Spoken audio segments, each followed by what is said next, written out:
can call this That's meeting of pretty the Silicon Valley desperate, Clean Energy Authority Executive Committee on July 7th to order. We'll start with roll call. I have Director Harney. Here. Director McAllister. Yes. Director Miller. Here. Director Rennie. Here. Director Sinks. Here? And I have Director Gibbons as absent today. I'd also like to introduce SVCE staff. I have our CEO, Tom Habashi, Melody Tovar, our operations manager, and I'm Andrea Paisano acting as clerk today. Nice to meet you. Thank you. You as well. Andrew's an administrative assistant with our team, and today she's filling in for this. She'll be supporting the executive committee meetings. Excellent. Any comments from the public on items not listed on the agenda? One. Hi, I'm Bruce Carney, president of Carbon Free Mountain View. President. It's nice to see you all again. We are in the process of developing some recommendations from our group that we'll present to you on the 11th, or is that, sorry, the 12th, the next full board meeting. But we're very interested in early enrollment as an incentive for people to choose the 100% renewable option. I'm speaking now just of residential, not business, commercial, and industrial. So we'll talk more about that later, and look forward to hearing what you have to say today. Thank you. Our board of directors meeting is on the 13th. 13th, correct. All right. Just want to be sure. First item on the agenda is regular meeting time and dates for the executive committee. I'm going to suggest something and let you guys discuss it if you'd like to. I'd like to suggest 10 o'clock, 10 to 12 on the fourth Wednesday. That will be sort of midway between board meetings. Give us enough time to digest what happened in the previous meeting and prepare for the next one. And it seems from what I've read so far that all of you have that week tends to be more open than the rest of them. So. I'm fine with that. I did get one comment that since it is a public meeting, that if it was held later, maybe more people could attend as a consideration. The reason I suggested that 10 o'clock is I felt that 3 to 5 probably would put some people in a bind, especially the ones that have to drive back and forth. And also for the staff who is prepared to leave around 4 o'clock, we have staff here that works from 7 to 4. So to the extent that we can have him be with us and leave at the normal time, that would be appreciated. However, if you feel that evening meetings is better, then we'll go that way. How accommodating would we be of being able to call into the conference? I think we can we accommodate? So it's a Brown acted meeting, so anyone who calls in, it has to be posted on the agenda that way. It has to be a place that's accessible to the public with the phone number listed. Phone number and It has to all the be set up in location. advance. And it has to all be done in advance. as part And it of has the to be agenda. posted at the location where you're at. So if you do it from your house, you have to have a public notice, and then people. I've done it twice Okay. already for my regular council meeting, so I understand. It's just whether it, my thought is 10 to 12 is fine now. I don't know how my life's going to change, and the middle of the day can be more problematic on the evening, but I'm willing to go that way. But if I need to call in once in a while, I'm trying to assess how much of a problem it'll be for staff to accommodate. To the extent that everybody feels that evening is better, then we can stay with 3 to 5. Well, what about going the other way? An 8 o'clock and 8 to 10, and then you go to work late on that day. You and I have to come up 85 at that time of the morning, It's okay. Wasn't Los Gatos against doing something for 85? So No, 7. You would go. You at guys could carpool. 7:30. Yeah, there you go. Maybe I'll come well, at 6:30. Dan could pick you up along the way. There you go. I have a problem with Wednesday until mid-afternoon. Oh, And the Wednesday's reason not is good. BACMed meetings are regularly on Wednesdays. But don't they meet once a month? Oh, God, no. I'm on that and 4 committees. So, so they're typically the first and third Wednesdays, but very often there are special meetings that typically are on Wednesday mornings. If we could do Wednesday afternoons, it'd work better. Wednesday 3 to 5, 2 to 4. 3 to 5 or But 2 you're to 4. chair of this one, so wouldn't you rather come here? Well, I'd like to do both. Would 2 to 4 work or 3 to 5 work? I'm not saying 10 to 12 is that bad. I'm just asking a question. I'm not Well, trying to push it somewhere Sounded else. like Rod has an issue with the morning, so. I have an issue with the morning. Okay. Because typically I'm in my car at 8 to I would argue that 2 to 4 is better than 3 to 5. Yep, we could. Yeah, 2 to 4, because then you at least You beat have one some side of the chance of traffic. getting back down the highway. Yeah, Yeah. or if you're at 3, that's when the carpool lane kicks in. So we also have to bring that up for VTA PAV too. That'd be the idea. But yeah, 2 to 4 would probably be better for.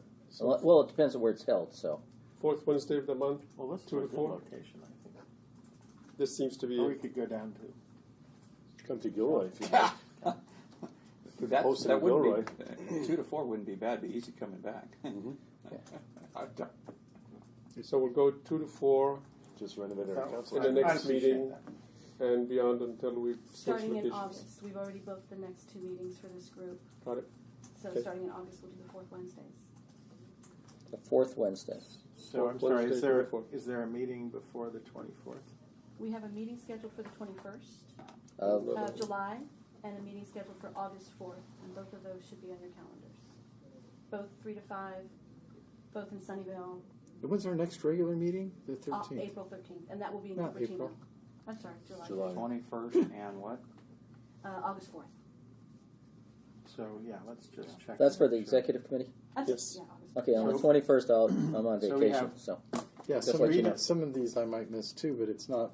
well, I'm just letting In terms of the time, secretary know. you can make it anytime you want. We I have just won't 3 be here, p.m. on but that's July okay. 21st.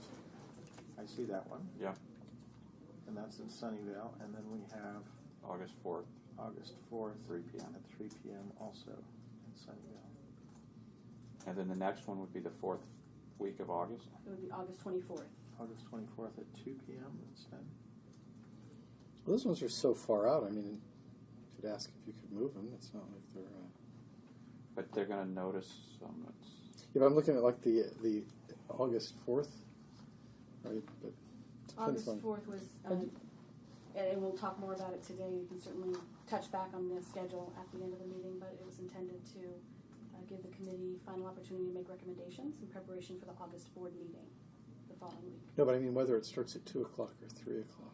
Oh, yes, that yes. was- that was- oh, yes. that was Sliding my- the time on those. My commentary was about the time, not the date. I see. I wasn't very clear on I that. understand. So we'll slide the time back 2 to 4 for the next 2 meetings, and beyond that, we're on the 4th Wednesday of every month between 2 to 4.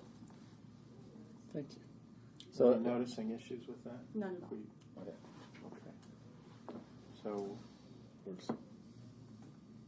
let's see. So we're clear. So the 21st is moving to 4 p.m. 2 to 4. I'm Two- sorry, 2 to two 4. I can't move them either. It's a calendar. No, they'll move them. Yeah. Yeah, we'll move the calendar. Okay. Next on the agenda is the executive committee chair and vice chair. I'm going to suggest that we already have board chair and vice chair here, so we might as well just continue that way. Is that acceptable Makes sense. to everyone? It's an action, so all in favor? Aye. Great. It's all yours now. That was a tough one. Oh, no, wait. I thought Rob was the chair. Well, okay. So Check the Now we're- picture, see who's high. hopefully you know what's on the agenda. now we're to discuss office space for 20 people. Is that the To 24 people. staff report? Thank you, Mr. Chair. And you are We- thinking about a meeting facility as well, perhaps, depending on what you can procure.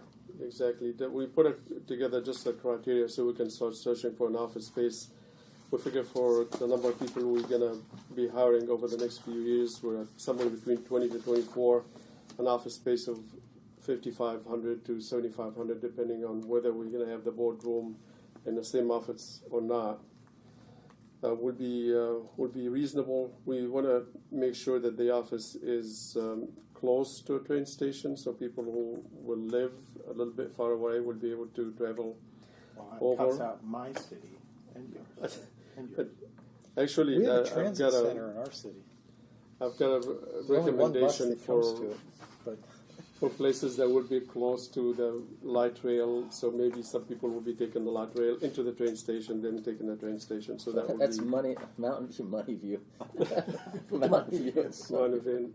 At this point, it will be Mountain View and Sunnyvale, and I guess Morgan Hill as well, because they are closer train station. I got a cement train station in my city. Does Um, that count? we want we want this to be central to the service area. We know that between Mountain View, Cupertino, and Sunnyvale, that's about 55% to 60% of the total demand. So it does put Sunnyvale in a reasonably central location, unless. I had not realized this. I'm assuming, based on the words you've just said, you have ruled out San Jose because they're not part of the service area. No, you're right. No San Jose, Palo Alto, Santa Clara. That would not be very well. Milpitas. Who wants to go to No, San Jose no. anyway? I mean, really. No, I just. What are the areas where you could get real estate that met this criteria? I had not realized that being within our service Or area Santa Clara. was one of the criteria because it Yes. doesn't actually say it. It kind of speaks to Sunnyvale and Mountain View. Yeah, that's exactly what the answer becomes. Hey, so I had a question on the 55 to 75. So, based on what's they're building office space now, and usually given about 200 square foot per person, and I figure about 4,800. So you got 55 to 75.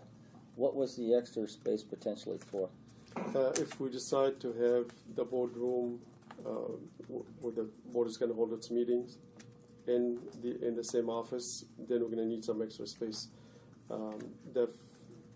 The count that you have just mentioned, which is 200 square foot per person for 25 people, is 5,000. That's correct, but that doesn't account for a boardroom. And a boardroom is about, the one that I saw at least down in Marin, is about 2,000 square foot. So that's why I've added that as For the full board. Yes, for the full board. Yes. And to be really honest, I And it think will have long all the term, cameras. And long term, you want to land in a spot where we're self-contained and self-sufficient.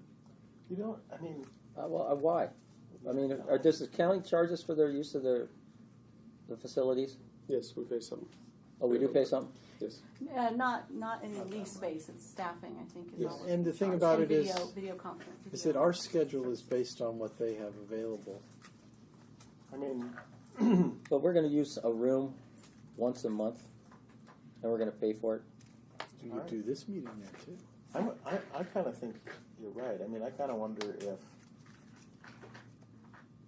I mean, the county, frankly, is a pain in the ass to get to for Yes. most people. But, you know, we could do it in Cupertino. I'm guessing we could do it in Mountain View from those spots. Well, didn't we just do something in Mountain View? I think. Yeah, we did do it in Mountain View. But, Yeah, I think you we've know, done it so in the a county. meeting room for a group like this seems like a good idea. But if the board's only meeting once a month, Depends on what other purposes that room would have. yes, of course. But Well, In I'm Marin, they're also using the same space for conference meetings like this, committee meetings, community engagement meetings, Right. and some training, some community training they do on energy efficiency as they expand their programs to include those services. I just keep thinking long term, being in control of your own space is a better answer. But I mean, I'm also. this space that you're moving into, it's kind of hard to imagine that we'd be in it 5 years from now. So I think the caveat that I put in there is that if we can find something that would be reasonably priced, the numbers that I'm seeing right now yeah, for both Mountain View and Sunnyvale, that you're probably in the range of about $7 to $8 by the time it's all said and done a square foot. So if I had 2,000 square foot just for a conference room, that roughly comes to 15,000. about $15,000 a month. And take that into a year, now it's $180,000 a year. Not a small chunk of change. But if we can figure out a way to have a room over here to do our board meetings close by instead of going all the way to San Jose, that would be my preference. And we can do that for the first 3 to 5 years. And when the lease is up, then probably we are off into a different building, and that different building will have its own boardroom. And that would be a good Yeah, time it's to not do it. just the cost of the room, it's also the cost of the staff's hour to drive over and back, times however many staff.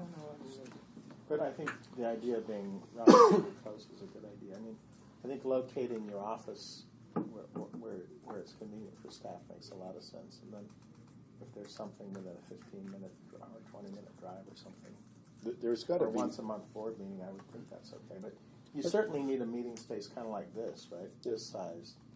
Or Yeah, probably even a little larger. But in a serviced office environment, Well, this is there is 2000. common space, right? That would have room for It says in 2000. for This? meetings. Yes, we'll have a small conference room that will Oh, never accommodate. mind. No, but in Oh, a it's service zero. in a serviced office center It's that like has 15 multiple by 30, tenants, so in it, usually they have an area Oh. that we could rent periodically retired, all or those brain use cells. for meeting That's I space. think that's a very good point. Yeah. Pacific Business Center across from Yeah. Aria, where we were. They do that kind of thing. Okay. But We're talking dollars. When do we talk about the budget? I mean, well, that's not on the agenda. Sorry, I'll have to wait till later on. Sorry. No, but I think there are a lot of financial choices that are being made, and we should be cautious right now. And Yeah. and again, I think long term, we probably end up in a facility that's got space that's multi-purposed for training and for meetings and for board meetings. But for what you get for the first thing, let's see what you can find. That's Just good. point out a couple of things. We in pro forma we have accommodated all the different costs that has to do with the staff or office space. We will, in the meeting in August, we will come back to you with a monthly, because that question was asked twice now. Give us a monthly cash flow. We want to make sure that you guys are going to still have money before we start the operation.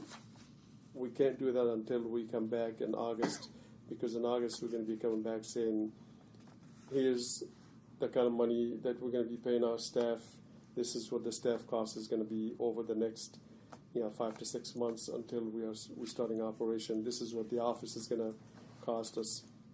And when we put that all the information together, we should be able to come back to you next month with more details about the monthly cash flow.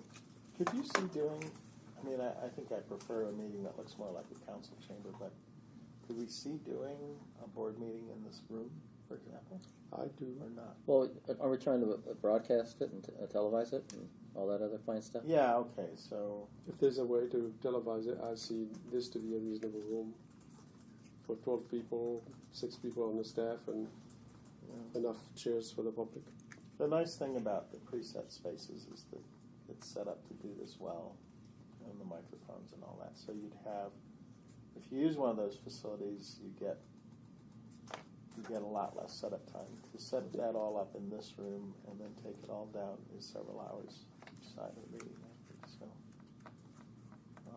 Well, for what it's worth, if we were able to borrow a council chamber or something. Yeah. Make a lot of sense. Did it cost anything to go to Mountain View? Oh, that was the PAB. That was the wrong, different. Yeah, we haven't taken this meeting to Mountain View yet. No, that was the transportation.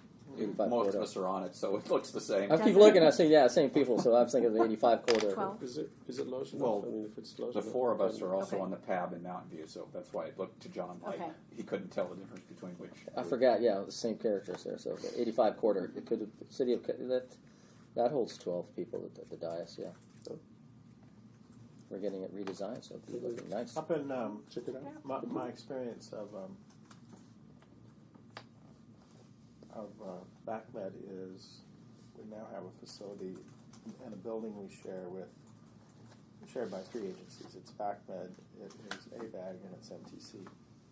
So there's a nice meeting chamber there, but it's shared by 3 agencies. So Where's that located? San Francisco?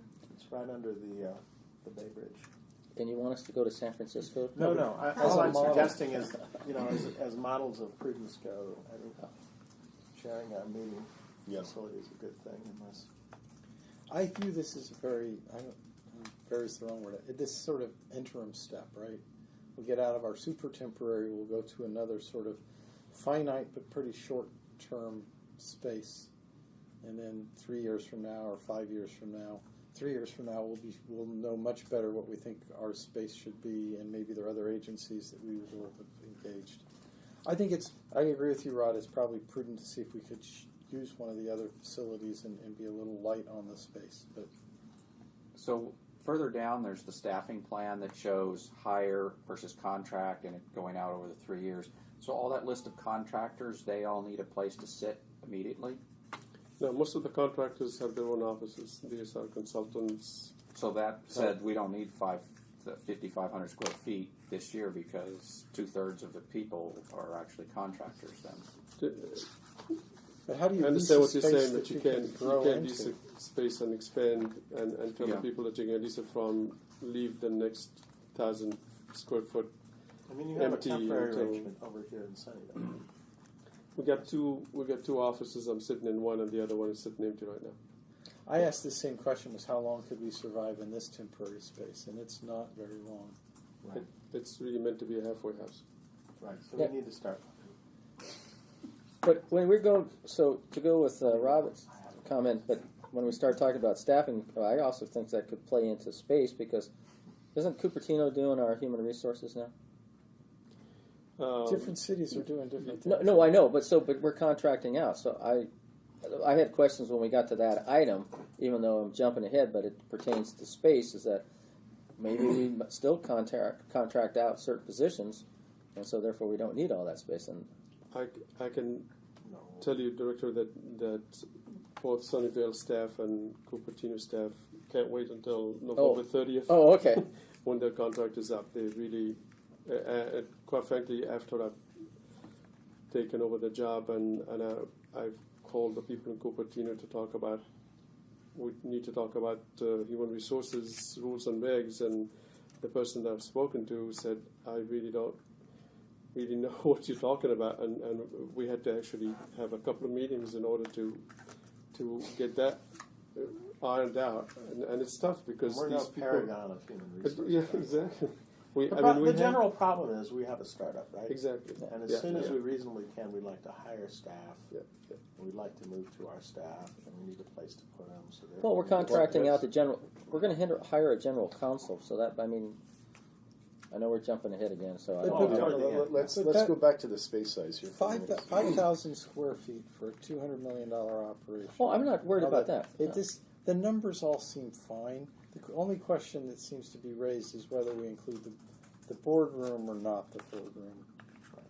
Well, we should find out what's on the market because that could dictate the financing of what's available until when we put off something else. You know what's on the market. There's not much. Exactly. Right. Especially for the two cities you picked. And the bigger you go, the harder it is.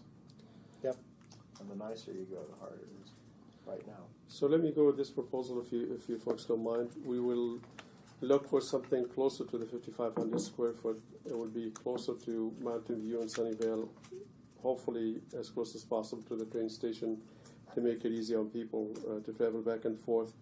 We will find a conference room good enough for board meetings that will be close by, either in Mountain View or Sunnyvale. We'll check them out as best as we can. Or Yeah, Cupertino. I'd happy to go to Yes. We're going to try Cupertino at the Yeah. July meeting. So Yeah. Anything, but not have to go all the way to San Jose because it is No. a bit of a ride for most people. And we will go that way for about 3 to 5 years in the future. And as we get closer to that time, we can rethink our strategy of, whether we want to have a boardroom in the same area that we are working or not. Is that a reasonable way to go? Absolutely. I appreciate that. Yeah. In the meantime, could you have the ballpark on the? If I can start asking around Yes. town, how much our budget is proposed for leasing? Well, at the back of the envelope calculation, I'm looking at about somewhere between $7 to $8 a square foot Okay. at about 5,500 square foot. Okay. That comes to about maybe 40,000. We're close to about $500,000 a year. Okay, triple that. Is that furnished or not furnished? No, we It's just a shell. and it will take us about 4 to 6 months to prep the space for occupancy. I mean, we're gonna have to really work as hard and as fast as we possibly can, so we don't waste money having to pay for lease of an area that we're not using. And is this, give me an idea of, are you thinking separate offices for each of the staff, or are you thinking open concept? It's going to be an open concept. If we Okay. have maybe, I would say tops, total 5 offices for the CEO and the 4 directors. Okay. Everything else is going to be open space. plus a conference room or something. Plus a conference room, of course. You may need offices for noisy people that are on the phone buying and selling energy all day long. I don't even know what they do. Trading pit. You've been watching Bye. Trading Places too many times. Well, I mean, the only thing I can offer in my city besides railroad tracks, which other than that cement train we don't have. Actually, Cupertino is also in a pretty decent place because you get all away. 3 freeways. You know, I'll grant you that Mountain View and Sunnyvale are more convenient for most employees.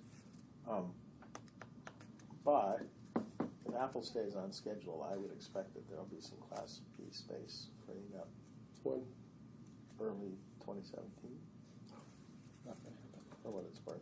You don't buy it. Howard has an office available right now. They do, right? Yeah. Yeah, our largest employer moved Is out. the $7 to $8 a square foot for Class A or Class B? That sounds high to me. I think it's Class A, but you still have to pay a little bit more to get it to all-inclusive, sort of. You know, all the cleaning and all the stuff that they do. I'm learning these things as I go. I don't know much about commercial real estate, and I'm learning from brokers. And actually, Sunnyvale have been very generous with some of their staff, to help me understand these things. Yeah. How close do you need to be to that train station? Because I think I know of a building Walking that's available. distance. Walking distance would be Walking? wonderful. I Oh, would say a mile. Okay, or get a shuttle. Okay. I mean, you can walk a mile. I think most people. Half mile. Half a mile is considered, yeah. Yes, they plan is use a half mile Half a mile. for transit oriented. We have that debate all the time. People are lazy. Uber. We're going to hire healthier people. That's right. Well, they're going to become We're healthier. going to make them healthier people. We're going to have high energy. Move on to the next one. Mr. Chairman. All right. Are we going for Class A spaces? Well, Do we need it? I mean, I- what's the difference I'll be between honest, Class A and I Class have no B? idea what the difference between Class Yeah. A and Class B is, except one is. All the the Better new than stuff the is other. Class A, and everything old becomes Class B. Then, no? Class A is really hard to get. It's what the likes of Apple and Google and LinkedIn are building. This is distinctly Class D or so. Yes. And that's generous, Rob, but that's okay. Mine. There's a lot of Class Hey, B Tara's that's, getting insulted. Be that's, nice, two, would that's you? 2-story, but kind of, C? We're a C here. This is kind of a Class C, single-story, kind of multi-entrances and stuff. The preface is really for something that will take very little to fix and have it prepared. I remember one time we had to move from the city hall and move to a different office in a very old building, and it took, I would say, somewhere around 8 months for them to prep that building for occupancy, and it was just an absolute nightmare. We had to wait a very long time for them to get it done. But we would like to move in as fast as we possibly can, so we want as little preparation that they would do, i.e. probably maybe change the carpet and paint the walls, and that's it. And everything else will be ready for us to move. So, except of course getting the partitions and build the offices and whatnot. But a lot of what costs a lot are if you've got high power requirements because you're running a lot of servers, or you're a tech company with a lab, or you need a lot of bandwidth. I don't think we need any of those things. We need to be careful not to pay for the fact that there's a lot of power brought into the building or there's a lot of bandwidth, because we don't need those things. I agree, and I think what is likely to cost us more so than most would be the proximity to a train station. That's really what the cost is going to be. Yeah, I think so too. So I would be flexible, and there's some decent Class B space around. And probably our needs. Cupertino's hard to find space in. Apple sucked up everything. Yeah, that's true. And for the moment. yeah, just their transition plan. If we were 1 year later, I would say, no, you'll find a lot of Apple space, but I don't think you're going to capture anything right now. Right. Certainly not until early next year. In my city, the Roku space became available, but that's out of the way. It's right off 85. That's because they moved to my city. Exactly. Which space is that? So right off of 85 on Saratoga Avenue, it's all treed and it's a little campus type thing there. I hear there's a lot of freeway noise in Saratoga. There is. There is. Are they going to do anything about the abatement on that? God, I hope not. Next item. Unless Well, anybody has any more. I have now heard officially from the city of Cupertino that they don't need the test section for the noise abatement in their We city. didn't say that. So no, we'll no. slide that down into my city. You got one already. You keep speaking up, John. I'll ask them to slide yours down too. It's officially in the ballot language. While you were gone, we got it in the ballot. We're a little language. off tangent The here. test We thing mentioned we're covers recording, half of my If this is freeway. not on the agenda, It's I all just- good. That's why you guys edit the minutes to make them what we really meant to say. No, that's fine. Okay, staffing plan. So now, Good. Staffing plan. item 4. Who's the Staffing chair of plan. this thing anyway? Gibbons, she's not here. But we're You going to take started. we're going to take a break and see if Melody can run this one. Oh, what? Okay. Huh? So we started to talk about it a little bit. We looked at the Marin and Sonoma org charts and have made an effort to make them even a little leaner. So there were areas of the Marin program, which is the largest, and as they've expanded their service area, they're close to a load similar to what we will be serving. But they've also expanded their energy efficiency programs already, which we are not positioned to do in the first year. So we'll be smaller than that at 20 positions versus they're currently 33 in Marin. Sonoma currently has 16 positions for a program something closer to half our size, with, again, modest energy efficiency programming. So they've been focused on things like EV. Tom has structured it to have just 4 directors, which is more narrow in terms of director level positions than the other 2 organizations. So Which chart should we be looking at? The Oh, first one, the first one, or the second one? we're looking at the, Page the 9. functional one, the first Well, I one. know Attachment one. the first one, attachment 1. Okay. Yeah, so we're just looking at 4 functional areas: admin and finance, marketing and public affairs, or the outreach functions. We are consolidating the power resources, which is the power procurement, the folks busy buying energy, and the programming services side of it into one group, and then consolidating legal affairs and regulatory affairs into one group as well.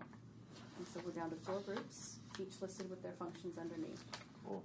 The second chart, organized the same way, shows the specific positions and where we see ourselves contracting for resources even when we're fairly mature. So even 18 months out, where we have contract support shown here, we envision that being true then as well. So some of the functions that you see here listed as staff positions would actually be things we contract for in the interim term. So again, we're at a total of 20 positions. We also envision there, and this speaks to the office space usage in the first year as well, that there will likely be some temporary staffing / interns, or especially around our community engagement function in the first year, that will need a little bit of space as well. And so we didn't show them here because we think they're temporary. But we will address that as the needs arise as well. But I just wanted to add one thing that I did get a comment from Director Les Gibbons. She felt, and I do agree with her, that having a human resources manager is probably an overkill for an organization of 20 people, and we probably can contract for that. I do agree with her because talking to somebody else who worked in an organization that actually had a lot more than 20 people, they also had human resources from the outside, and their reason was not just because they didn't have enough work for a 40-hour-a-week person, because they felt that when you have a human resources manager that works within a single department in the organization, they tend to be slightly biased towards that department, and they tend to, probably when it comes to compensation and other things, kind of favor the department that they are working with. I can't say that I've seen that, but I sort of agree with it to some extent. But I do think that we may have this to be a casualty, or get it out, or replace it with some other position that we may need in the future that would be more helpful. Well, let me give you a more positive explanation. If we consulted with a company that did nothing but HR stuff, it's not the expertise of one person. You pick up the expertise of a whole company. Yeah. And there's just a lot of facets and variables in the HR space. If something goes wrong and you need an investigation, or just to say positive stuff, as we hire people, the weirdnesses of benefits and stuff. Sure. I think we would probably be better served if we could get something outside of one of the cities, but a company that actually serves those purposes. And there are many that do. Hey, Chair, I hate to bring up a procedural point, but we didn't allow the public to speak on item 3, and we didn't allow anybody to speak on. We should allow them to speak on item 4 when we get there too, sir. We're on item 4, but Good idea. We have not received any cards for any items. Okay, well, but they may Very have thought of something, so. Thank you. There was another comment that I got from Director Les. She also felt the same way about the general counsel. I'm not there with her yet.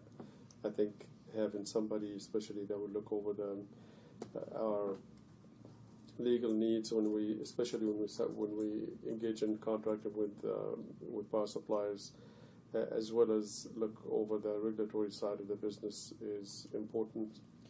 So I'm leaving it there for now unless you feel otherwise. Well, I know a lot of small cities, they contract out for their city attorney, and I don't see why that would not work for us. So here's the weirdness, right? Because we But you- contract out, and Right, we've had Los this, Altos contracts out. and we've had the same attorney for 17 years in our city, right? Even though we're contracting out, and for us, the advantage is pretty much all this company does is municipal law. So they're lined up to us exactly, and we have our point person. Very good for us. But is there such an equivalent law firm that sort of lines up in this power space? This is a little specialized. Yeah, Well, I would think something would become evolving from it. and if there was such a company, you could see that. But if there wasn't, there are disadvantages to us. What does contracting Marin out. and those guys do? Currently, both programs are still outsourcing for their specialized energy procurement council. So this is general counsel Right. that they do in-source, that they have in-house. And they have attempted to also have those positions oversee or directly support legislative and regulatory work as well. So when So you say general insert, counsel are they on is- retainer? Is it a company that's on retainer, or they actually hired a They hire general counsel. Yeah, we joke. They have Full contracts. Yes. They have a guy in employee. They have contracts with specialized counsel for energy procurement. So it's more so than they one have lawyer. a contract for just for procurement? They Yes. have an They have a in-house general attorney. counsel. Yeah. General Well, counsel. But they don't do the specialized stuff related Okay. to energy contracts, which is what you were speaking of in terms of potential niche. well, that's what we got, Tom. So the plan we have here is really 18 months of hiring. It seems to me that in a year from now, maybe before we go into the last column, we rethink and say, does it still make sense to be on this trajectory? Because we may learn a lot as we've hired for the I'd first go two you one columns. better, Rob. I thought that we would be re-talking before we did each column. Actually, that's why you see the general counsel not coming in until July of next year. So we'll have plenty of time to kind of talk this one over. Yeah, I like the flow on this one. And I think the three columns On make sense. attachment 3. And I do think that, and tell me I'm right or wrong, but my assumption was that this was going to be an ongoing conversation. Today you would get authorization sort of to do column number 1. Mm-hmm. And I wouldn't assume anything until we discussed it. no, that's what. But I'm trying to find out. He wrote a staff report. He's got a recommendation. So I was assuming that we were going to do column 1 today. And that was what you were asking for. Is that right? Is it an Or am I action item or misinterpreting it? informative? I think everything is information. That has to do Informational. with I Stephanie. think this is an informational. Well, then tell me what But what I'm looking for is thumbs up if you feel on feel column like 1 or all 3 columns. actually on all 3 columns. So if you feel we'll give you the thumbs up in the meeting anyway. These are For column recommendations number to the 1. board, right? Yeah, eventually. We're okay with what you have in column number 1. We'll talk about column 2 and 3 later on. That's fine. And all I need is really your thumbs up on column number 1 because that's what I'm doing for the next 6 months. I mean, I like the whole plan. I just want to, reassess after we get, 1 or 2 places down the road that it still makes sense. But it's good to have the plan. Just check in on it as we go through. I agree with you. I'm happy with all 3 columns, but I think what we want to, I would be more comfortable if we said we're good on 1, but we definitely want to redo a whole thought process before we start on column 2, which means the end of this year we would have the discussion about column 2 and 3. I think it's only natural. My guess is at every one of our executive committee meetings, probably as well as board meetings, the most critical thing for a startup is whether it's been able to hire and the quality of people and so forth. So probably just checking in with us on how you're doing against this plan. I mean, I like the whole plan. I think it makes sense. I don't think you want to try hiring 20 people from the get-go, both because you don't necessarily need them, and also because, it's too much, and you want to set some priorities. And it seems like this is the right step. So I just want to remind everybody that for the calendar year, I'm going to try to shift the budget, by the way, from a fiscal to a calendar year, because I think that would work better, much better for power supply acquisition. So for the calendar year interesting, yeah. 2017, Interesting. we'll be coming back to you with a budget. And every time we come to you with a budget, All these if we discussions. need to have personnel added during that time, that would be the time when we're going to bring that and seek approval. So definitely Group 2 and Group 3 are not something that I'm asking you to agree to today. We're giving you an idea about what we're trying to do, how we want to face people in, just in case there's an obvious strong objection to any of it. Kind of like what I've heard about human resources manager, which I think makes sense and got me to change my mind about it. So it sounds like generally you are comfortable with the plan. You are in agreement on the 5 positions that we want to bring in the next 6 months. We'll talk about the rest of it when the time comes. So on the finance manager, the city of Mountain View is going to maintain it all the way up until January? When you said others were going to drop off in November, you're getting the money coming in. Same thing for Mountain View. Everybody's dropping at the end of November. Okay. Everybody's contract ends at the end of November, so we have probably a month or so that I will get to use my calculator. So did Mountain View also said had a desire to end the relationship in November? I didn't get that. Mountain but View's scope is very focused on supporting the financing evaluation and decisions, and so Sunnyvale that work will be done by November. Sunnyvale's doing the accounting. Yeah, we're doing the accounting. Sunnyvale is doing the accounting. Okay, I was just okay. And I think Tom still plans to have a conversation with Sunnyvale about that, Sooner? about whether to bridge Oh, right. a little Yes. longer. Yeah, and I would That imagine that as you look at the timing of things, we may have to talk to each of these, and maybe some of these things get extended, and maybe some cities will or some cities won't. So I'm assuming that the community outreach needs to be a lot heavier as we start up, but give us, say, 2 years, 3 years down the road, we won't need as many people as we have here, but we've got them all on hire. So at some point, we let attrition, let the numbers go down or something like that? Or do you think we're going to need this heavy a community outreach for the next 10 years? I think we're going to need community outreach. It's probably going to be the area where we're going to have the most number of employees. And I think we're going to need them not just for this, because eventually if we take over energy efficiency programs, most of them will be done by vendors, will be done by third parties, because that's what all utilities are doing it nowadays. They don't do their own energy efficiency programs. But somebody on the inside is going to have to manage the people that are doing the programs, and that definitely where that staff is going to come in. Okay. Yes, we start Retail saying business. EVs and solar and energy efficient light bulbs. I mean, it's all going to be stuff that we're going to be pushing for. Hey, on a procedural thing, so we meet, we discuss, we give a straw poll, we give Tom a sort of general direction. So when we bring it back to the full board, are we going to go through this whole exercise again and everybody, I mean, how are we going to try to shorten it or compact this discussion and incorporate it to the others so that we don't, I mean, is that our goal, is just to give a recommendation to Tom, then he'll come with a full staff report, then we'll have a general discussion again? I mean, I just want to tell you that you've already given me enough feedback that helped me, at least in my mind, as we say here, formulate how the staff report is going to look like, which basically is going to say, here's what we're recommending. We're only recommending that you approve of the hiring of those 5 people, and the remaining bunch will come back and talk to you about later. So that is going to be in the staff report. And our job is not to make it a consent item for the board. Our job is really to advise the CEO as to where we think the right answer should be, and the board has to go through the Well, I know, discussion. but that's why I'm trying to figure out exactly where. No, we're still going to get all the random questions from those who weren't in this room. I would guess that over time, if we do a good job, If we're doing our job. then things will go more quickly at the board, because you'll say, okay, the executive committee saw this and gave extensive comments, and I'm coming now to the board with a staff report based on having been through that process. And you've already gotten 5, 6 of us 6. up to speed about it, right? But Howard is retired, so fades in and out, so it's hard to tell. Yeah, so you got 5. 5.5. So Tom, when we talk about the phasing and the feedback today about really focusing approval or recommendations on the first group, that's specific to the timing of those positions, not the existence of those positions or their general function, right?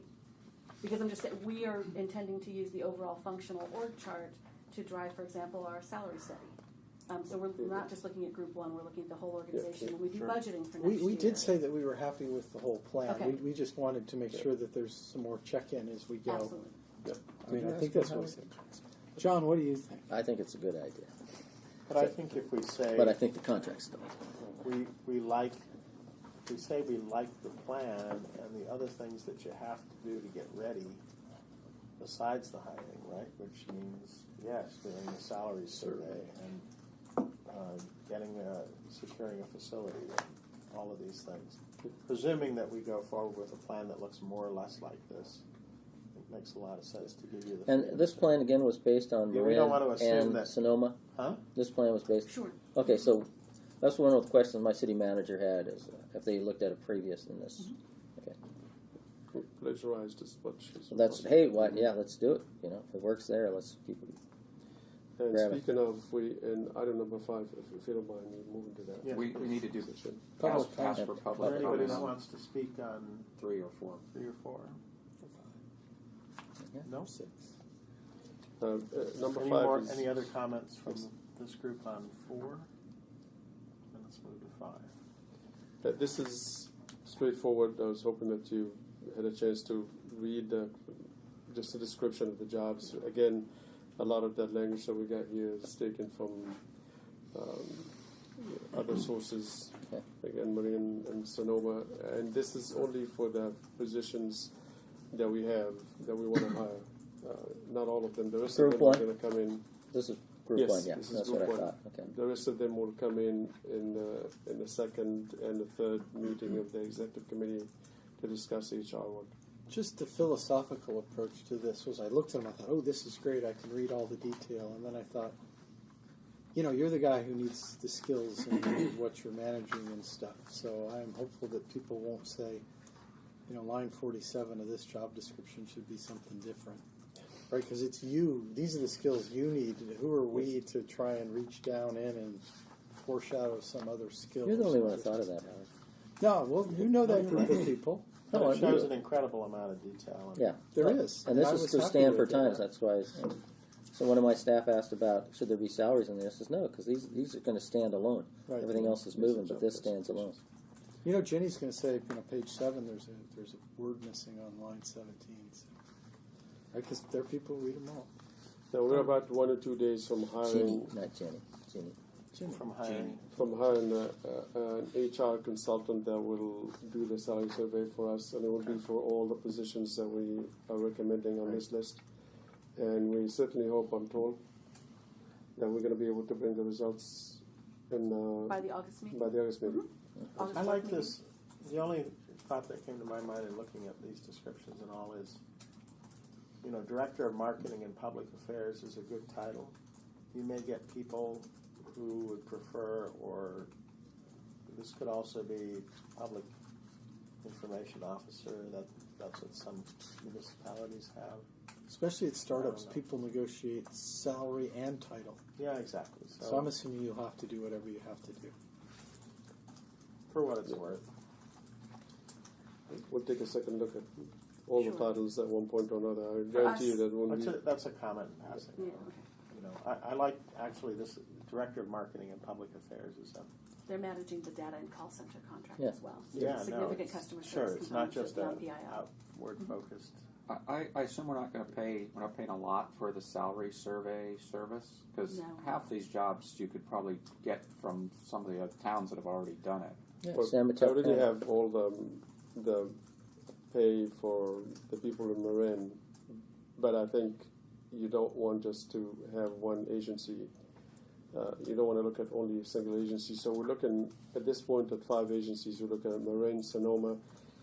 It's difficult to try to find similar agencies because there's only very few in operation, and a couple of them are very small. You don't want to be really comparing to them. So we're looking at Marin, Sonoma. We're also looking at two cities here in Silicon Valley, Palo Alto and Santa Clara. Both of them have their own utilities. Then we're looking at a fifth agency. It's the Northern California Power Agency. That's a joint action agency, just like this one. The only difference is they actually built power resources on behalf of their Where are they located utilities. They're in the city of Roseville. Okay. See, I figured Santa Clara and Palo Alto were most relevant because that's exact to the cost of what it takes to hire somebody here. So Yeah, both of them are full service utilities, so there's a little bit of a difference between them and us. Meanwhile, the Joint Action Agency is very similar in terms of it's a joint action agency made up of 14, 15 cities, but it's really there to build and transact and do power transactions on behalf of the cities, but they also build some generating resources on behalf of the cities. it's a good set. You'll get good data. I hope so. Has San Mateo come up with their salary schedule yet? No. Well, I thought they were usually like a couple of weeks ahead of us. So They're for service delivery. They're months ahead of us, but they're using the county staff more exclusively through launch, and so they are right on step with us in terms of developing their org chart. have we looked at the county for space? We did not. They didn't offer space when we had the initial, and we made an initial inquiry. Okay. And, yeah. Well, the county space is in San Jose. Well, no, they got space all over. I mean, we got outlets in Mountain View for certain projects and so forth. So. They don't. I can guarantee they don't have any in San Jose because I'm on the LAFCO commission with Tara, and we're fighting over. They're kicking us out of that space down to Charcot or wherever the heck it's going. So I can tell you, they're expanding. They don't- County? Yeah. Sure, they don't have any uncovered pension liability to worry about, so just That's appropriate. Okay, Is that a segue? back on track. Yeah, that's a Benefits segue too. package? Any other comments on? No, I think that's So where we'll move are on we to at? the benefits package. members of the public. So we done 6? Oh, we haven't discussed 6. Benefits. Benefit. We haven't talked 6. So. All right. We also, when we do the survey, we're going to be surveying the benefits as well. So we're doing Good. compensation as well as benefit survey. But I did want to bring this a little early because bring it all together may be a little too much. This, for the most part, is very similar to the package that Marin provides with a couple of differences. The first one is the health insurance Marin provides, just the standard health insurance that everybody provides. Then if you want to opt out because you're covered by your spouse or significant other, you get half as much of the amount of money that they are paying to cover your health insurance. This is a little different. I think it will be easier for us to administer. Basically, it says that we have up to $1,000 that you can get reimbursement for any plan that you go out there and sign up for. So you go on your own, sign up with the exchange, sign up with any plan you want to sign up for. You get up to $1,000 back as reimbursement. Obviously, not tax dollars. The only thing that I left out of here, which we may want to add, is if you get your coverage through your spouse or your significant other, then you can get half this money. You can get $500 added to your pay. Assuming that would be okay with you folks. Well, wait a minute. So my wife, I get my insurance from her through SRI, and she pays about $400 a month, let's say. Well, so we're going to say, and I say, in that case, I could say, yeah, I want you'll give me $500, so I pocket. Yeah. Yeah, you would get There's $500. We did this in our city, and it's an incentive to get people off of your city plan. And there needs to be one, otherwise people just automatically. It's like sign free, up. so why would I ever opt out? And so it sounds really odd, but we pay way more than that. Almost everybody does. $500. Almost everybody. Not my No, problem. But in this case, we're not offering a medical plan. We're just offering We're not offering a medical $1,000. plan. We're just giving them to an go- allowance. Right. Yes. Okay. Give them an allowance of $1,000 to go get their own plan. But if they say, I don't want any plan, thank you, because I'm covered by somebody else, we may want to give them Give them half. something. Well, I'd like to continue that discussion. Yeah. What would you like to give? I just want to get more information. That seems rather generous. Oh, okay. That's what I was trying to. If you're thinking we were being chintzy or generous. I thought we were being generous. What do we know about Marin and Sonoma? Marin have their own plan, and they give up to $800 a month, or if you get your $400 if you get your plan from somewhere else. Sonoma pays $1,200. Again, they do their own. I believe they do their own plan, and they give $1,200 or $600. So Sonoma has a plan, or Yes. they make you do your own plan? Sonoma, I believe, have their own plan, and Marin has but they cap the payment to $1,200. In Right. Sonoma and Marin, it's $800. So I can understand that we don't want the plan, but people are looking at a job that gives them this health insurance because it's so expensive. And so could we use that as a luring opportunity, an advantage over somebody else? I would say that generally that would be true before the Affordable Care was put out there. So now people can go into the Affordable Care or the exchange and buy the health insurance. It would be a whole lot better for them than to buy it through us, because we only going to manage to get a plan that's good for 20, 25 people. Your small group. While they can go tap into a plan that that's out there for 500, 1 million people. I mean, one of the things I think you may want to explore is some of these small employer pool things. TriNet is one of them. TriNet I'm very familiar with, and it's a funny What did you say, call it? TriNet. It's an interesting thing because they actually provide retirement and some HR services and some health care, and Right, they tend to be so- good for a while, but their cost structure you start to say The cost structure starts to get to you, but every startup I've been in, that's very common. and this is before the Affordable Care Act, but we would, typically it was TriNet, but it could be others. We would go get basic HR services from them. Yep.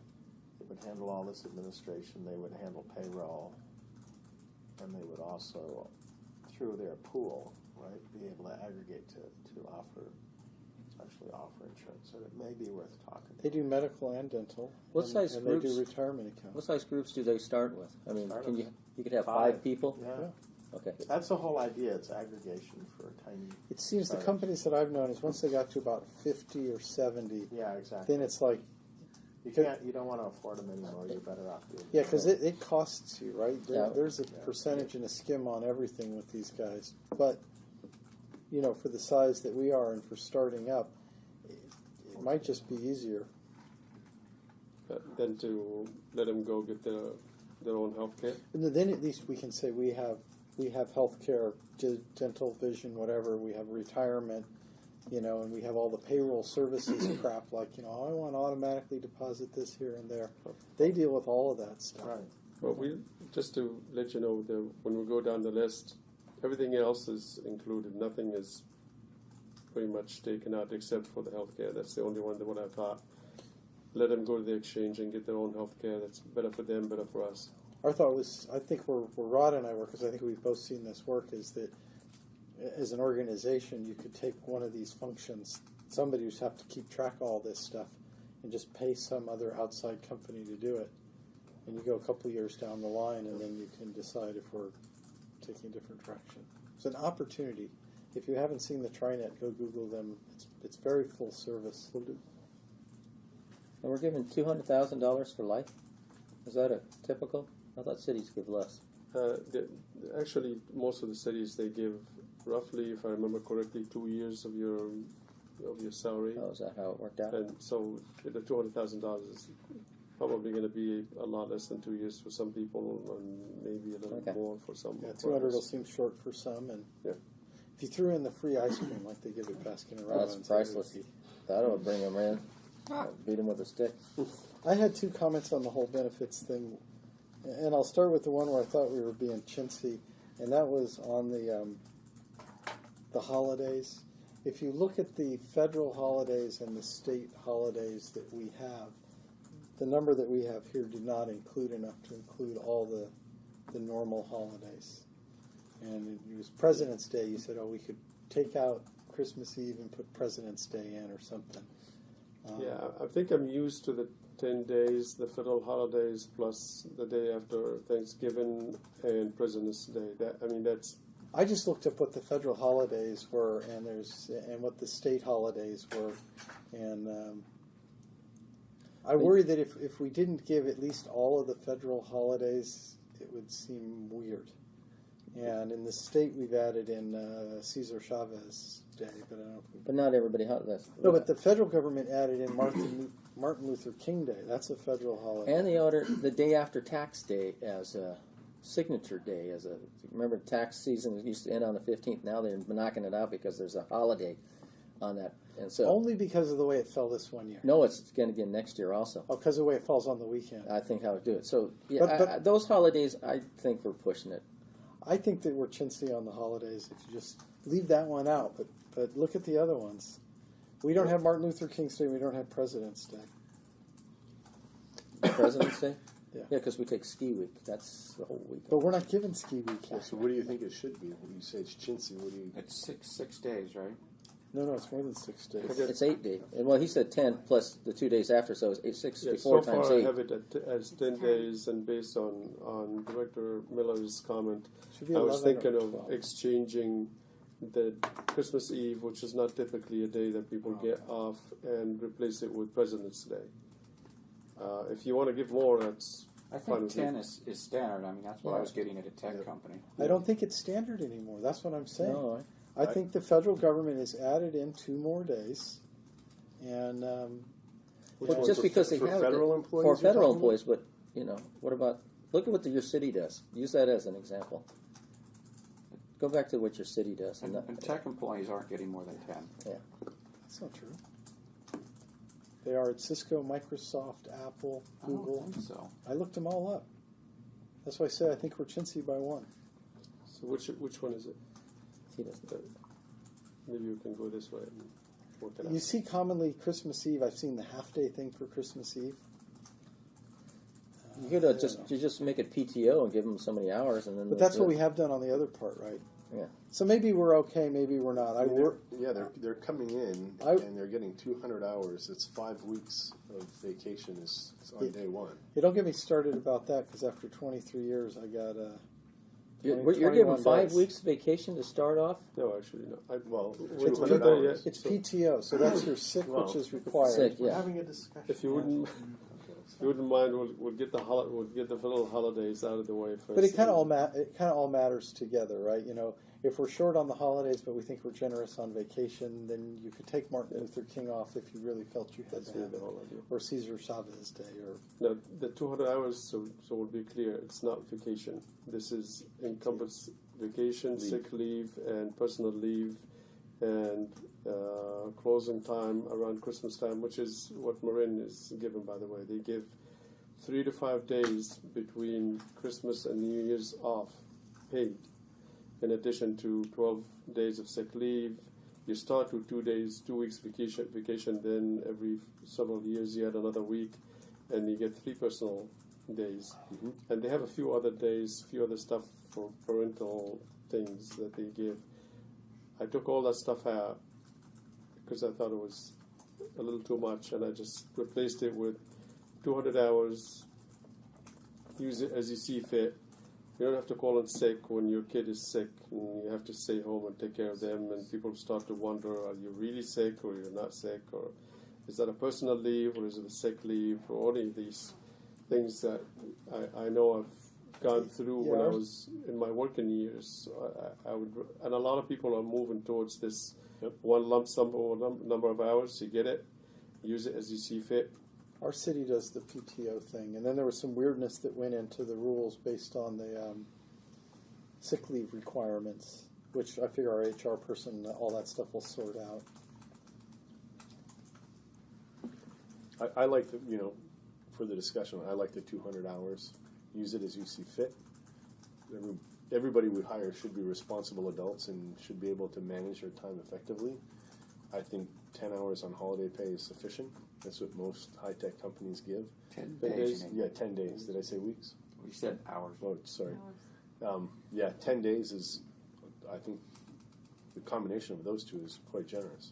And That's why I said Glassdoor says Yeah. Cisco is 9 company paid holidays plus 1 employee choice floating, so it's 10 at Cisco, Oh, according to Glassdoor. yeah, okay. The floating, the personal holiday thing, you see that one in a lot of companies. Yeah, it could be your birthday or whatever. Yeah, that's where they kept saying you could do Martin Luther King Day or something. But that's the whole idea of the 200 hours. Is you want to take a personal leave on Cesar Chavez. You want to take the day before Christmas, the day after New Year's. However you want to do it, you got 200 hours to play with. Okay. And you max out at 400. Yes. Yes. You cannot accrue any more You past cannot 400, accrue beyond the which is- 400, and I ran that by the attorneys, and they said that's the way. Our city, That's standard. our city, we had to negotiate down with the staff to get to 600 for cap because most cities were uncapped. Okay, so combined together, if that's fair. Then let me do the one that I thought we were too generous on, which was starting right off the bat with a 10% contribution to a 401A, Yeah, and rather than tier it in by years of service or something like that. But I didn't know how you all felt on that. One of the things, if you look at what's negative about Marin Clean Energy, the opponents, of which there's still some agitators that float around, there's sort of this claim that, oh, they're just fat, they're lining their pockets. And so anything that seemed like we were being super generous, I got worried about. And you got a big, long email from me, so if there's That's a something- public perception, you assume? Yeah, I shouldn't say it's a general public perception. I think the agitators bring that up. So what I'm struggling with here is, what's the purpose of the benefit package? Is it to attract top talent, or is it just to provide a market standard benefit package? Well, it's one is to provide a competitive package.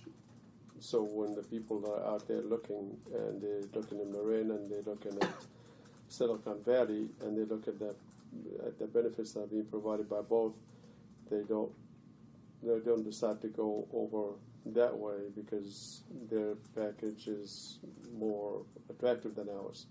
At the end of the day, we'd look at the benefit package and would add to it the compensation package, and we'll kind of normalize it. So you'll see side by side, here's what they provide in terms of compensation, but their package is much more generous, and therefore, Right. taken all together, they probably are a better employer for the people who are out there looking.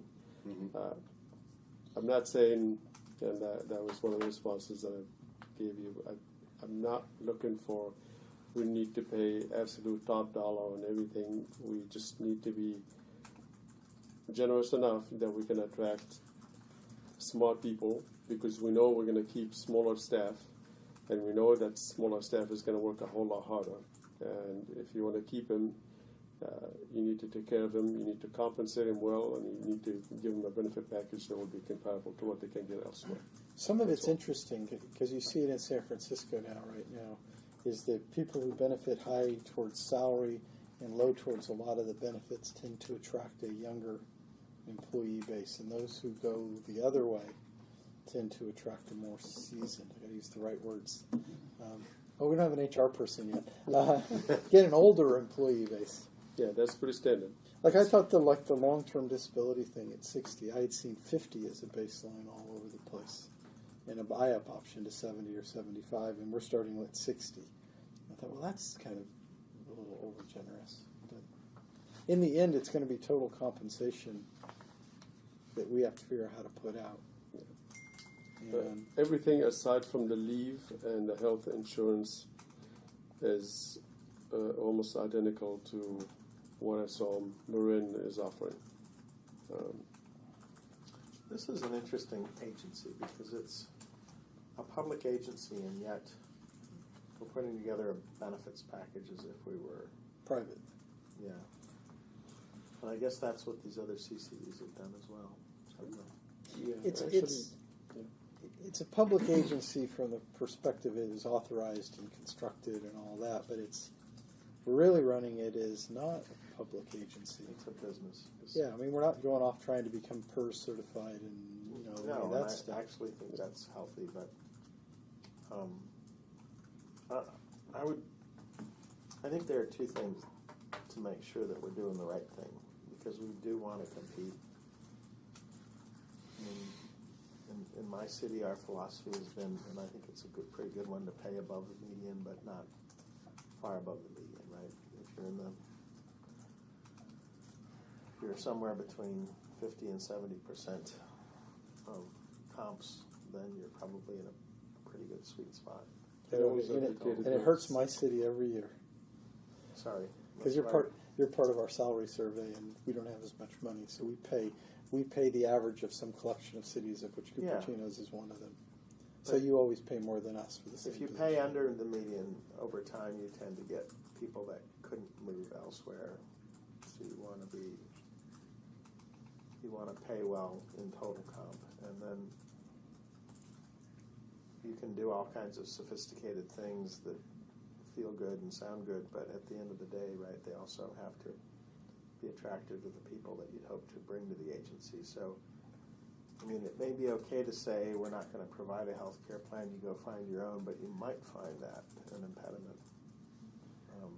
I mean, I'd have some concern about that, just because maybe it's just that it's too newfangled for me. No, but that's a young guy thing. A young guy would go with that. So, but right. what's weird and about, actually, if we're offering a flat rate to a single person, it looks attractive to a single person and probably not so attractive to a family relative to other kinds of employment. but in terms of dollars spent by us, so let's follow that logic, right? So on the healthcare line, we have something that I think would be very attractive to a young guy. Yes, I agree. But then on the long-term care line, we've But if given I had 3 kids and I was a sole breadwinner, it wouldn't look so good. Yeah, the long-term disability line is one that reads good for somebody who's concerned about how am I going to care for my family if I'm disabled and stuff like that. I would actually So- make the suggestion that because you have some interest in maybe contracting out HR, and we've talked about insurance and benefits and these other things. I sent you an email with a link to 2 different companies. One was TriNet that we talked about, and the other is Vita Companies. So they do a lot of these things too. You don't necessarily have to do the full service thing with any of them. I think you can go and you can cherry pick the services you want from them. But they will also help level set you on typical benefits packages and costs, and maybe give you some free advice about it. Like our medical thing doesn't, dental is you're on your own, vision you're on your own, orthodontic you're on your own. I mean, I don't think it replaces doing a real professional comp survey, but I think they can also give you some guidance on this. If you want to be competitive in today's world, and you are competing with the private sector, what does that look like? Okay. And then you could say, okay, well, I think at least Vita offers these things a la carte. You don't have to have. Well, I think neither one of these providers forces you to take a whole package. You can cherry pick those. But they'll give you a package services. if you want. I suspect that They'll give you a composition with various The things. nicer, the more I even think about it, we're looking at this list and we're on some details, and it just dawned on me that I hadn't even thought of it. There's no dental stuff in here. It's just something part of medical. The nice part about going with one of these guys is it will be a comprehensive package that their livelihood is based on it being a cost-effective, comprehensive package that helps small companies attract and retain the right people. You can always, if you give them Could be a much better way to go. a good benefit package will sometimes offset less salary because it's all tax dollars. My issue is these benefit packages have so many different facets, and us collectively here are arm wrestling over a vacation day and how many hours, and if you go to one of these companies, their living is based on coming up with the whole package that makes sense. They at may the be right price. servicing 200 or 300 companies. Right? Yeah, they may be in a better position and- to just say, "Here's and- the best answer." And they know what everybody's benefits are. Yeah. So they bring that to the table as well. But Comparable small companies. But you pay for that, right? There's a You fee. do pay for it. Yeah. But I think it But makes it's just maybe a headache that you'd We rather don't need sort of that. hand off. Yeah, we but don't need who that. are we trying to hire, right? You made the comment that one sort of goes towards a younger hire, one goes towards a more seasoned hire. Are we trying to target seasoned hires or young hires? Some of these jobs, I would argue that I would love to get a person with 20 years of experience who knows how to trade energy contracts. And on the other hand, I'd love to get I'd love to get a 22-year-old kid right out of college who thinks that they're a community outreach communications guru. You're right. I could see, depending on the position, totally different Nobody people. over 32. That's my policy. But the reality I'm is, so I'm kidding. Thank you, Rod. that was the question I was asking earlier, right? Re-elect Ron Sinks. We're comparing ourselves to Marin. We're comparing ourselves to No one under Peninsula. 32 vote. And, are we all fighting for the same talent pool? Got And that? are we trying to Yes. differentiate ourselves with the benefits package? I know when we make an offer at the 75% of the market rate. That's what we're, of the median market rate. And that's what we're looking for, right? Which company? For eBay. That's what we try and hire at, Sure. to attract good people and also provide them with a really, really solid benefits package. Right. If you look at a lot of the jobs we're hiring for, they're specialists and they're entry level management positions. Right. So I don't think we have to go all out, and using the same idea that we had with the office space. Why would we put everything up front right now? As a company is successful, we could provide better benefits. So use a phased-in approach to the benefits package. When I look at the org chart, I think some of our positions are very specialized, and we'd like to get a lot of expertise. And I think some of our positions are very generic, and I think the key factor on some of them would be a lot of energy, plus the base skill set. So to speak. Yeah. Well, okay. So back to Rod, you were saying these outside companies, and I'm familiar with them, and I was not really thinking that would be the good answer, but the more we've talked, I think it could be a very good answer because it would offload a lot of our brain cycle times from having to worry about this, and we could get a company that makes a living knowing that their benefits are comprehensive and competitive at a certain level. And then we worry about it 3 years from now. Generally, my understanding is once we've kind of decided on a benefit package, then we will hire vendors or vendor to take care of providing all these services, because I'm not going to be able to do compensation, workman compensation insurance, because I have no idea what that is. There's an administrator. Yeah, There's an My- a vendor that will do my that. point is when you talk to them for free, They can give us an idea the about salespeople, what we can do. you say, okay, this is the kind of entity we are. Here are the kind of people we're trying to attract, and this is our compensation philosophy. And what would you suggest? And they will put They'll put a give bunch you in front A, of you. B, C, D, E, F options. Yeah, I agree. And And I I think that would probably simplify a discussion at the board. And I Here's think, what we think. yeah, and I makes think the sense. options that they would present would be more comprehensive and broader than what you've listed here, They cover because some that's their things. specialties. Yeah. And cost effectiveness, it'll be good. Okay. We probably still have to set the vacation days, but I think we already figured that part out. Hey, The are we- holidays. And the holidays. You already asked for public comment? Yes. If the public comments come. Yeah, this has been a very informative discussion. I just wanted to raise one potential point. As I understand it, one of the reasons for accelerating the rollout is that we wanted to be able to procure power before all the other counties that are going to have CCAs sort of jump in. I would foresee that there would be a great demand for Silicon Valley Clean Energy talent a year or 2 years from now as Monterey, Santa Cruz, Alameda counties, the city of San Jose.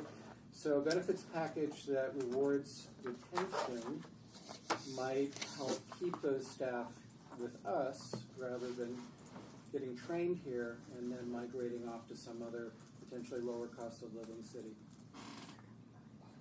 So that means more, 3 years in, you get more vacation time kind of thing. Or the retirement, the 401A that started at 10%, maybe goes 5%, then it goes 10% 2 years in. Alternative to, instead of starting at 10%, we can do matching, which a lot of companies do. So basically, if you put 5%, we'll put 5%, and that will. I think there's a limit to what you can put in a 401A, if I remember correctly. And I think that limit is about 12%. So we can do. 10% sounds high to me. I've never had a company that was going to give me 10% of my salary. It was matching like up to 4%. Yeah, this is 100% of unmatched. 4%. Right? Yeah. 100% of 6%. This feels like it's somewhere between the private sector and the public sector. That's why I said it was generous. I actually didn't mind it. The only thing I minded was the phase-in, which is kind of the incentive. I think, in a sense, I worked in a city where I got 6% matching, but I also got CalPERS. Right. And we're not giving double CalPERS. dipping, if you ask me. Hey, don't force me to go triple dipping. I have to agree with some of the remarks. I mean, I think it's normal practice to, even in public agencies, to have a phase-in for more richer benefits, right? So you start out with a certain number of days of vacation that gradually increases over time. And same with some of these other benefits. So I think it would make sense to do some of that. But these are exactly the sorts of discussions that TriNet or VITA can have with you to show you what people typically do and what's the philosophy. More importantly, like what's the philosophy behind it? You know? Which, is, in this case, I think really goes to retention and loyalty. But it's a funny thing. I think the 10% on the retirement line, if that meant your salary was 10% lower, who would value that more, right? Because it's the total compensation number sort of that you want to line up. And for a young person, maybe they would prefer, they need the top line number instead of the subtle numbers. So It's Let me see if I can summarize, if you want. When it comes to health insurance, you want us to go and seek out companies that do provide health insurance just like everybody else. A brokerage house, right? A brokerage house, with the understanding, of course, there will be a limit on how much the agency can pay out, and an additional payment that the agency can make if the person gets the insurance elsewhere. As far as retirements are concerned, the one concern that you have is paying too much in a 401A. You would prefer a matching, then maybe graduate that matching from 4 to 5 to 6% over time. When it comes to leave, you're comfortable with the idea of giving a lump sum of 200 hours, but maybe after a certain number of years of service, you can push that number up a little bit. The holidays, it looks like 10 holidays is okay, with the understanding that employees can use the 200 hours to add any additional days that they want to take off. And that, I believe, and of course, eventually we're going to have to get a single vendor to go out, or a number of vendors to go out and do all these different things. So Tom, I would argue that maybe at least for a couple of us, the feedback in it's slightly different than the way you summarized it, which is, yes, we made all those exact comments, but I think one of your first steps should be to a couple of these companies, because I think that they'll provide more than just the health care. I think they would tell you the best way to do the retirement stuff, the best way to deal with the disabilities, the best way to deal with medical vacation policies. They'll give you a whole suite. I think you don't have to take it all, but I think I agree that they will tell me that they will administer all of it if we want to. But at the bottom line is they're going to say, would you want to provide 4 or 5 or 6% towards your 401A? Because that's not going to be their choice. No, but I think what you'll say is you'll be able to say, well, what's the 75th percent of the industry giving? Exactly. And they'll say, oh, they're giving this. Exactly. That's exactly what they'll do. And I think that will help a lot, because we're all shooting from the hip from our personal experiences. But isn't 200 hours too much for an entry-level person? Yeah. But you're required to give them, 1 day of sick leave per month. And remember that we've done flexible time off, so there's 144 hours right there. And then, so you're really giving them 156. Okay. So that's still a lot if you ask me, right? You're still giving them 3.5 weeks. But well, I think Sunnyvale entry level is 169 PTO. We do the same thing. We combine sick and vacation. and Saratoga does, but I don't know what our entry level is. But again, We changed them on the 1 to 5 holidays. years, not really. Howard hit the nail on the head. These companies aren't simply insurance pooling and brokers. In fact, sometimes you even get a broker beyond that. Beyond. But they're really advisors, and they have their finger on the pulse of what small businesses benefits packages look like, and frankly some compensation. But so I would do the survey for sure. But I think in terms of crafting something that's fair, balanced, and would work in the market, they can give you an awful lot of advice. And yeah, they administer it too. But It's a funny thing. If you were to start in my company, when I'd go to these guys, or management would go and have a discussion with these folks, they'd sort of have the process that I recall was, okay, you have a discussion with these folks, and you come to some understanding about your compensation philosophy, and then maybe what your priorities are in some basic ways, and then what they do is they say, okay, so Here's your to implement that, here are a variety of total benefits packages we might suggest, and we can help you with these, or you can go elsewhere. But generally, right, they're trying to sell you then with their overhead, right, a recurring set of services. But they are the HR function related to benefits and compensation. And they'll help you with insurance. Insurance, yeah, they And become they're generally pooling, so they become you're in a that risk part of pool your that's HR much greater. function. Yeah. If anybody in this room was to try and go start a startup and wanted to do it, sounds like Rod and I would be making the We've same done choice. Go call these You guys don't. because they solve this problem for you, and then you can use your brain cells to do what we're supposed to be doing. Yeah. Melody, So that's can right. we check with folks that we're about to hire to do the survey, because they are HR resource, if this is a function that they do as well? Well, I think they don't do this. They don't provide, well, actually they do provide some ongoing HR administration, but what we can do is, I think we want them on path to do the salary and comp study they're going Yes. to do, including the 5 benchmark Then agencies go we talk to talked about. somebody else But let's about also this, talk to TriNet and Vida. VITA, and understand how those two things could link together to provide a more complete picture. For the Yeah, I city. think if you did the TriNet thing, you could just say that function is all outsourced for right now, and it's a cost to us. But I think for what you get for this size organization, it'd be pretty cost effective. You're still in the driver's seat, but You're getting an advice from somebody who's you're getting professional. advice. You're been getting doing it advice for a from while. people that really know what's going on in the market, and will help you craft a competitive benefits package, which I think is what we want. And they will be Okay. trying to sell you why they can do it more efficiently than you could do it internally. And Well, And we that's know we're not not a going very to do hard it. argument. We know we're not going to do it internally. We definitely know that we're going to hire vendors to do all. no, but you wouldn't administer hire all vendors. that. You'd hire one vendor, and they take Yeah. care of all of that. And I think I'm interested in learning more about them. We want to make sure that they can provide public agency HR Yes, I support, think which tends to be a little different than But there's private company startup HR support. Well, again, this is, I don't think they do the whole HR thing. I think this would provide, their specialty, as I always saw it, was the benefits It's side. benefits Yeah. administration and Yeah. advice. Yeah. Okay, and design. Okay. And we would still have to have an HR person to do all of our policies and procedures, Recruitment. manuals, and recruitments and all of that. The other thing they do that a broker might not, insurance broker might not, is they can, because they service a number of companies in your tiny little state, they can help, in the state of being small. My recollection is they will pool a bunch of these small companies together to create a bigger risk pool. So if you're interested in a plan that looks like X, Y, and Z, they can aggregate you in with others.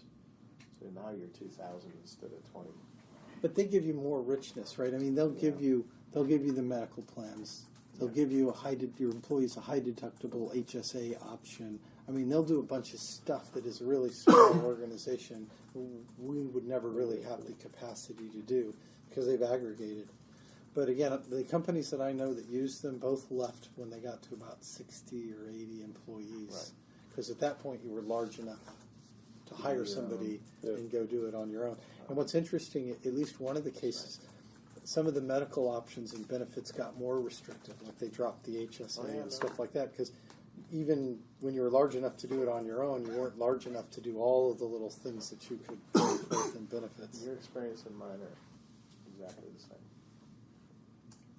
All right. I know people at both these companies, and it helps. I know the CEO at FIDA, and I know the director at FIDA. Excuse me.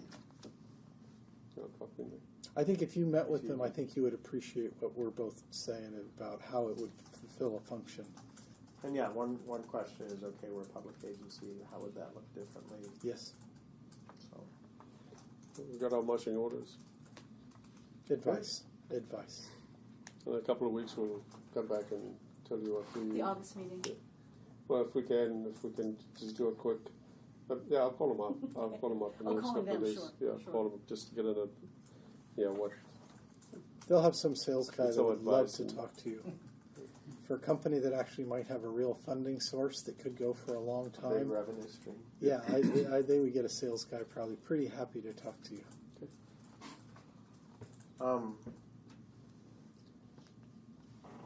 That concludes. That's the concludes agenda. That The concludes the agenda. agenda. So, Hey, for the next agenda, Yeah. should we have like the last item, maybe questions, comments, or anything like that, so that we do that on our city councils.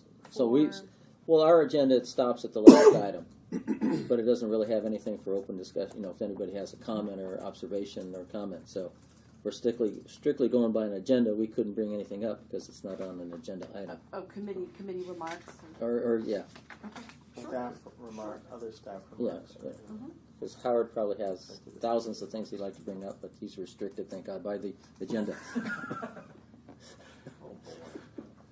Having said that, is there anybody from the public who's joined us that has any more they want to add? Gary, you came in late. Hi, Gary. Do we know so we have a meeting set up for the end of the month for us. Do we kind of have a sense of what's going to be the topics of discussion for that meeting? for the 21st? Yeah. Yes, we're going to bring in as many, if not all, of the job classifications, and we're going to bring in the HR rules. So everything that the employee handbook, that thing that they hand you as soon as you walk in and say sign on the dotted line in a number of places, that you put on the shelf eventually and forget about.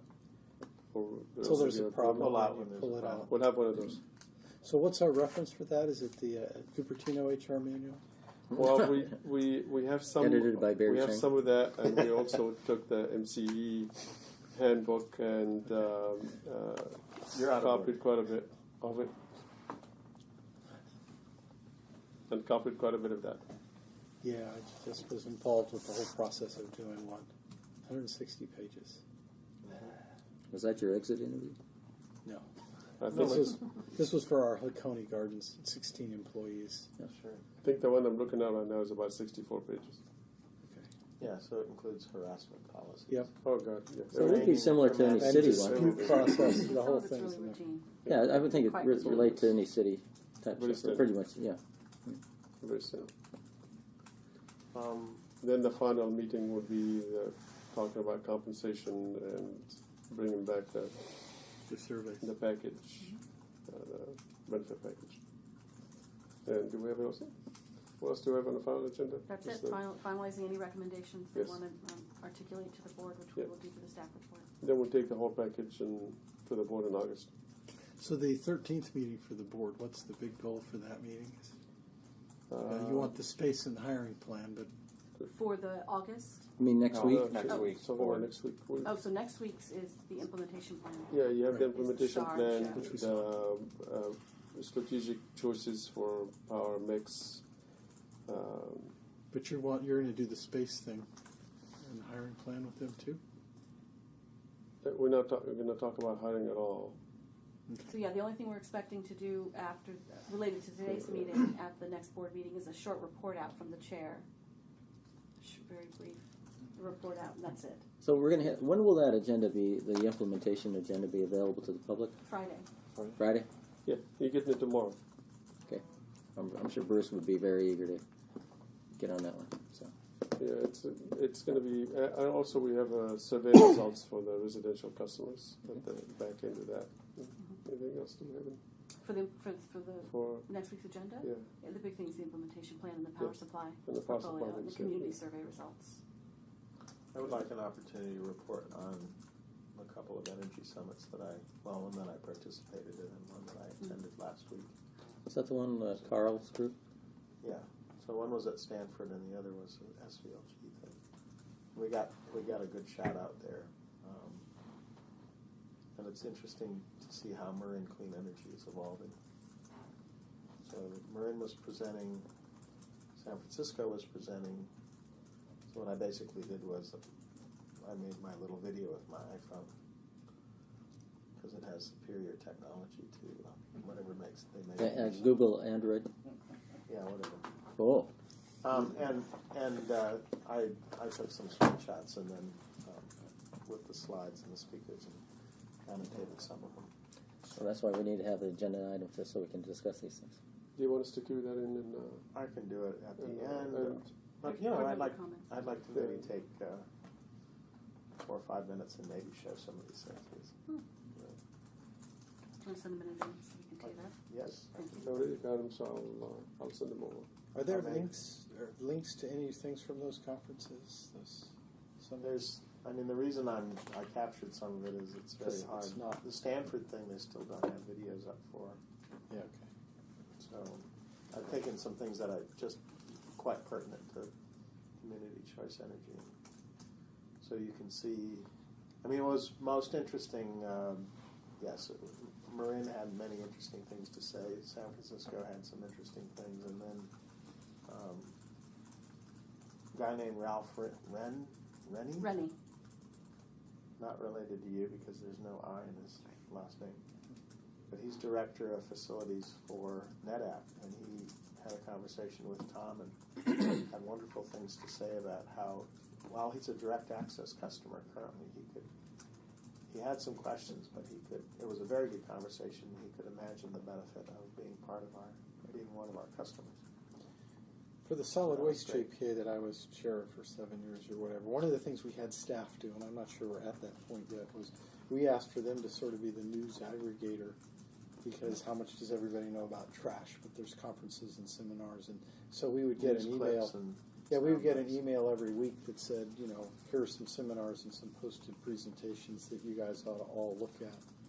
And I think with the board here, of which you will see some changes in December when all the councils change over, you probably want to constantly be in a mode of sending these things to everybody so people sort of self-educate. Are you going to run? I may. You haven't decided yet, huh? We did a citywide survey. We have a 96% satisfaction rate in our city, which is the highest in California right now. Wow, that's So I thought it was Montessorino was the #1 city to live in. satisfaction. Satisfaction Yes, guaranteed. satisfaction. And so it's kind of, you probably could run, but if I did, I would be the first person ever to go against the advisory ballot measure from '92 that said we would only run for 2 terms. But it was advisory. But it was advisory. we only got 75% approval rating on the survey we just did. And now that's Well, that's all you should get. Cupertino's approval rating is a little It's less. not even above the 50% mark. I don't know, Gary. What do you think, man? Okay. Does it have negative numbers?